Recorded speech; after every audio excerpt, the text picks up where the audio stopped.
Talent ఉండి ఉన్నత చదువులు చదవడానికి ఇబ్బంది పడుతున్న నిరుపేద విద్యార్థులకు చేయూతనిస్తున్న సేవా భారతి అనే స్వచ్ఛంద సంస్థ నిధుల సేకరణ నిమిత్తం హైదరాబాద్ కూకట్పల్లిలో గజల్ శ్రీనివాస్ చే గజల్ కన్స్టార్ అనే సంగీత కచేరీని నిర్వహించింది.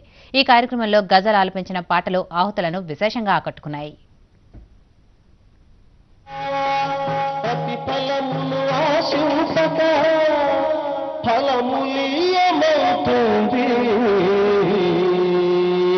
జీవిత సత్యాన్ని గూర్చి చెప్పేమని అంటూ నడవలేదు గాని మనం నడుస్తాం, పాపం చెట్టు నడవలేదు. నడవలేదు గాని మంచి నడవడికను ఇస్తుంది.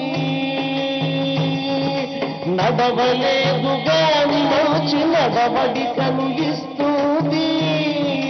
వాగ్దానాలు చేయకుండా వరాలు కురిపిస్తుంది. జీవిత సత్యాన్ని గూర్చి చెప్పేమని అంటుంది. కర్ణాటకలో కూడా ఒక స్కూల్ కట్టించాను. అట్స్లో నడుస్తుంది చూసి అక్కడికి వెళ్ళి ఒక స్కూల్ కట్టించాను. 4-5 ప్లేసుల్లో ఇప్పుడు వేరే వాళ్ళు రన్ చేసే వాళ్ళకి నేను సపోర్ట్గా ఉండడానికి నేను సొంత డబ్బులతోనే స్కూల్స్ కట్టించాను.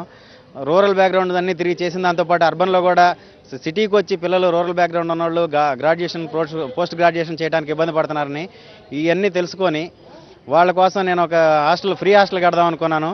ఫ్రీ హాస్టల్ కడితే వాళ్ళ జీవితాలు సెటిల్ అయిపోతాయి, చదువులు పూర్తి అవుతాయని చెప్పేసి ఈ హాస్టల్ కట్టే క్రమంలో నేను చాలా ఒడిదొడుకులు లోనై చివరికి నేనున్న అపార్ట్మెంట్ కూడా అమ్మేసి ఆ హాస్టల్ కంప్లీట్ చేయడం జరిగింది. ఆ హాస్టల్లో ఇప్పుడు రూరల్ బ్యాక్గ్రౌండ్ ఉన్న తండాల్లోనూ కోయగూడల్లో ఉన్న పిల్లలు ఒక 20 మంది ఇంజనీరింగ్ చదువుకుంటున్నారు. వీళ్ళందరికీ నువ్వు ఎన్నాళ్ళు ఈ ఆస్తులు అమ్మి ఇళ్ళు అమ్మి పెడతావు అని గజల్ శ్రీనివాస్ గారు ముందుకొచ్చి పిల్లలకి ఫుడ్కి వాటికి ఉపయోగపడితే నేను ప్రోగ్రామ్ చేస్తానని చెప్పేసి ముందుకొచ్చి ఈ ప్రోగ్రామ్ చేస్తున్నారు. జనవరి 3వ తేదీ నుంచి విశాఖ జిల్లాలో జరిగే జగన్ ఓదార్పు యాత్రకు చురుగ్గా ఏర్పాట్లు